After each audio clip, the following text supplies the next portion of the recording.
ओं नमो भगवते वासुदेवाय। श्रीमद्वाल्मीकिरामायणम् आरण्यकाण्डं 24 सर्गः। स्वर्णमृगप्रेक्षणम्। एवमुक्त्वा तु वचनं मारीचो रावणं ततः गच्छावेत्यब्रवीद्दीनः भयाद्रात्रिञ्चर प्रभोः। दृष्टशोकं पुनस्तेन शरचाभासिधारिणा मद्वदोद्यतशस्त्रेण विनष्टं जीवितं च मे न हि रामं पराक्रम्य जीवन् प्रतिनिवर्तते वर्तते प्रतिरूपोऽसौ यमदण्डहतस्य ते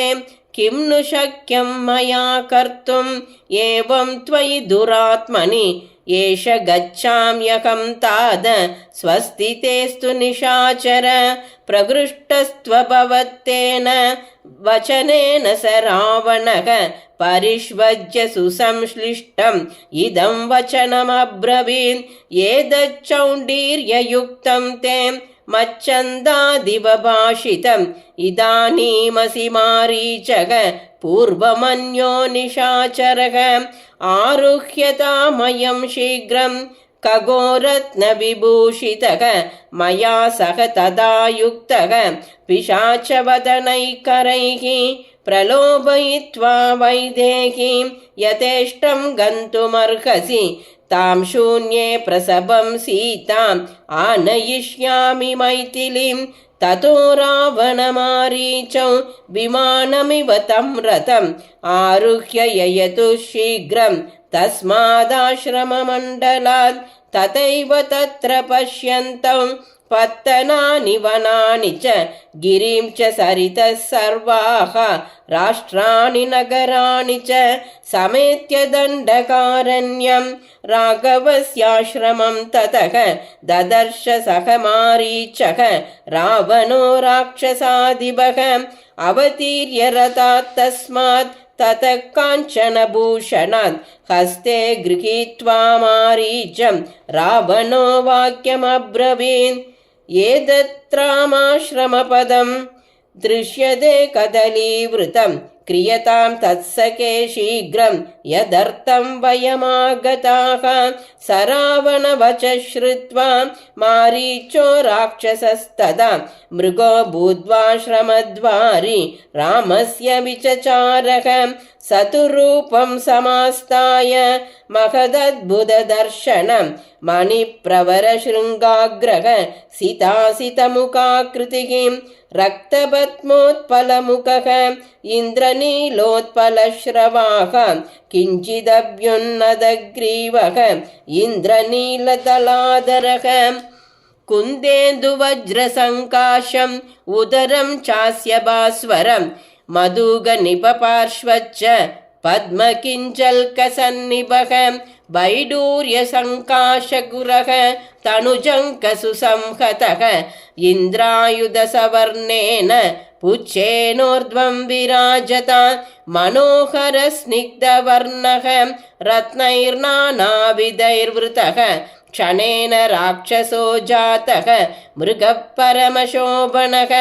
वनं प्रज्वलयन् रम्यं रामाश्रमपदं च तत् मनोहरं दर्शनीयं रूपं कृत्वा स राक्षसः प्रलोभनार्थं वैदेह्याः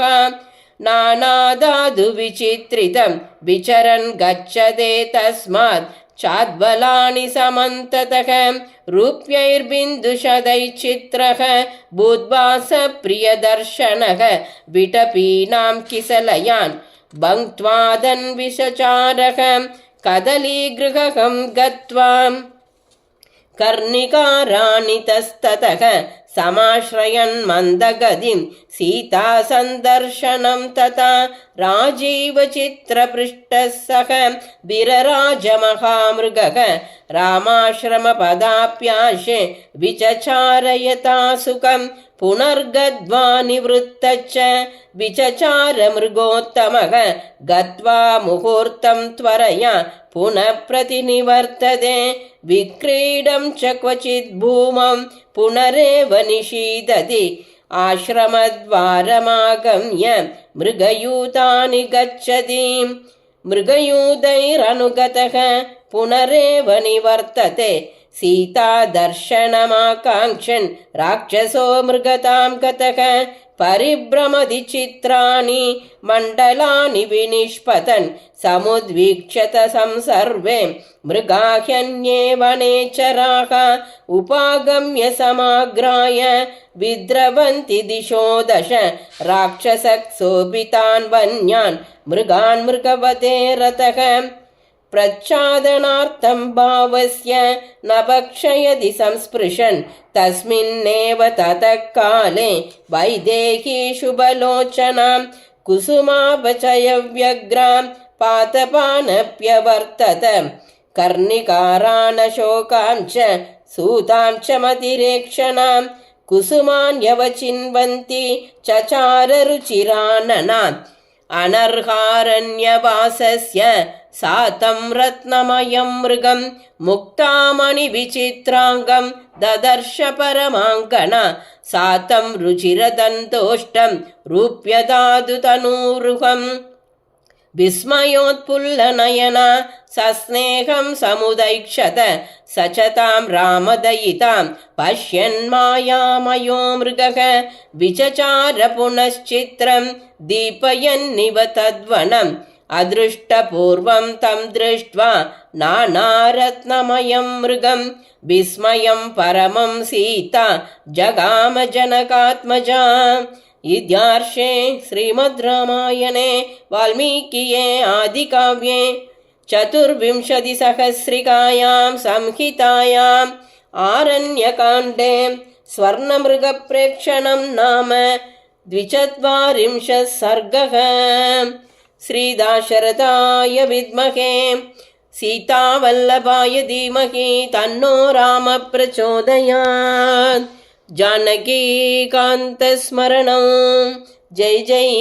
राम राम।